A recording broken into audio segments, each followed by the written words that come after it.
Hi friends, welcome to our channel Ammi Chutney. இன்னைக்கு Sunday ஸ்பெஷல்ல சிறுதானிய வெண்பொங்கல் எப்படி செய்யறதுன்னு பார்க்க போறோம். சிறுதானியத்துல ஒரு வகையான திணையை யூஸ் பண்ணி தான் இன்னைக்கு நம்ம பொங்கல் செய்ய போறோம்.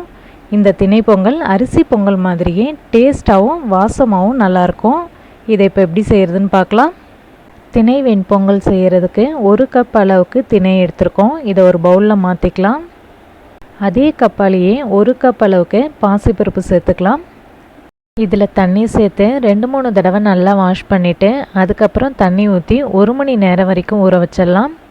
திணையும் பாசிப்பருப்பும் அட்லீஸ்ட் 1 மணி நேரம் ஊற வச்சு வேக வச்சாதான் பொங்கல் நல்லா சீக்கிரமாக மலர்ந்து வேகும். திணையும் பாசிப்பருப்பும் நல்லா ஊறிடுச்சு. இதுலேருந்து தண்ணியெல்லாம் வடிகட்டிட்டு குக்கரில் மாற்றிக்கலாம். திணை எந்த அளவுக்கு எடுக்கிறோமோ அதுக்கு ஈக்குவலாக பாசிப்பருப்பு சேர்த்து செஞ்சோன்னா பொங்கல் நமக்கு கரெக்டான கன்சிஸ்டன்சியில் கிடைக்கும். டேஸ்ட்டும் நல்லாயிருக்கும். திணை பொங்கலுக்கு தேவையான அளவுக்கு உப்பு சேர்த்துடலாம். இந்த கப்பில் அளந்து தான் 1 கப் அளவுக்கு பாசிப்பருப்பும் 1 கப் அளவுக்கு திணையும் சேர்த்துருக்கோம். இந்த அளவுக்கு 7 கப் தண்ணி சேர்த்துக்கலாம். இந்த திணை பொங்கல் மாதிரியே வரகு, குதிரைவாளி, சாமையிலையும் நம்ம பொங்கல் செய்யலாம். அதுக்கும் இதே தண்ணி அளவு தான். சிறுதானியங்களில் நார்ச்சத்து அதிகமாக இருக்கிறதுனால அதிகமான அளவு தண்ணி உறிஞ்சிக்கும். அதனால தான் அரிசி பொங்கலை விட சிறுதானிய பொங்கலுக்கு அதிகமாக தண்ணி சேர்த்துக்கிறோம். இப்போது இதை மூடி வச்சு 5 விசில் வர வரைக்கும் வேக வச்சுக்கலாம்.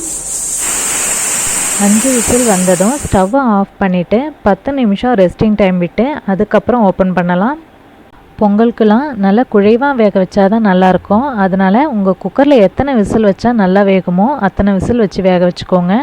சிறுதானிய பொங்கல்லாம் வெந்ததும் இந்த அளவுக்கு தண்ணியாக தான் இருக்கும். ஆனால் இன்னும் 10 நிமிஷத்துலேயே இது தண்ணியெல்லாம் உறிஞ்சிட்டு நல்லா திக்காகிடும். இது சூடாக இருக்கும்போதே நல்லா கலந்து விட்டு குழைவாக மசிச்சு வச்சிடலாம். அப்போ தான் பொங்கல் நல்லா குழைவாக நல்லாயிருக்கும். இப்போ நம்ம பொங்கலுக்கு தாளிப்பு போட்டுடலாம். இதுக்கு ஒரு பேனில் 3 ஸ்பூன் அளவுக்கு நெய் சேர்த்துக்கலாம். நெய் சூடானதும் சின்னதாக கட் பண்ணி வச்சுருக்கிற இஞ்சி சேர்த்துக்கலாம்.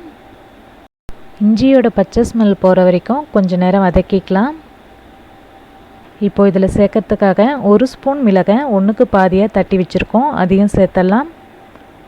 அது கூடவே 1 ஸ்பூன் ஜீரகமும் சேர்த்துக்கலாம்.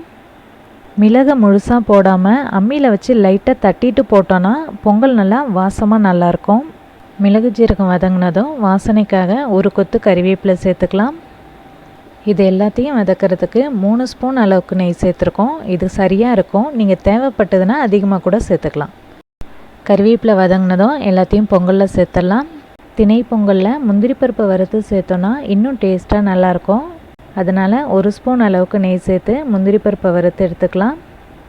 ஃப்ளேமை சிம்மில் வச்சு முந்திரி பருப்பு இது மாதிரி கோல்டன் ப்ரௌன் கலர் வர வரைக்கும் ஃப்ரை பண்ணிக்கலாம். இப்போ இதையும் பொங்கலில் சேர்த்து இது எல்லாத்தையும் நல்லா மிக்ஸ் பண்ணிக்கலாம். தாளிப்பு போட்டதுக்கப்புறம் இது எல்லாத்தையும் கலந்து விடும்போது பொங்கல் இது மாதிரி இலகலாக தான் இருக்கும். இது சிறுதானிய பொங்கல்ன்றதுனால இன்னும் கொஞ்சம் நேரத்துலேயே தண்ணி எல்லாம் உறிஞ்சிக்கிட்டு கொஞ்சம் திக்காகிடும். பொங்கலை இறக்கி வச்சு 10 நிமிஷம் ஆகியிருக்கு. இப்போ பார்த்திங்கன்னா பொங்கல் கொஞ்சம் திக்காகிடுச்சு. 15 மினிட்ஸ்க்கு அப்புறம் திணை பொங்கல் சர்வ் பண்ணுறதுக்கு ஏற்ற மாதிரி சரியான பதத்தில் இருக்குது. இப்போ நமக்கு கமகமன் நெய் வாசத்தோட சுவையான திணை பொங்கல் ரெடி ஆகிடுச்சு. சூடான இந்த சிறுதானிய பொங்கலுக்கு கத்திரிக்காய் கொச்சோ இல்லைனா டிஃபன் சாம்பாரோ வச்சு சாப்பிட்டு பாருங்கள். ரொம்பவே சுவையாக இருக்கும். இந்த வீடியோ உங்கள் ஃப்ரெண்ட்ஸ்க்கெலாம் யூஸ்ஃபுல்லாக இருக்கும்னு நினச்சிங்கன்னா மறக்காமல் ஷேர் பண்ணுங்கள். தேங்க்யூ.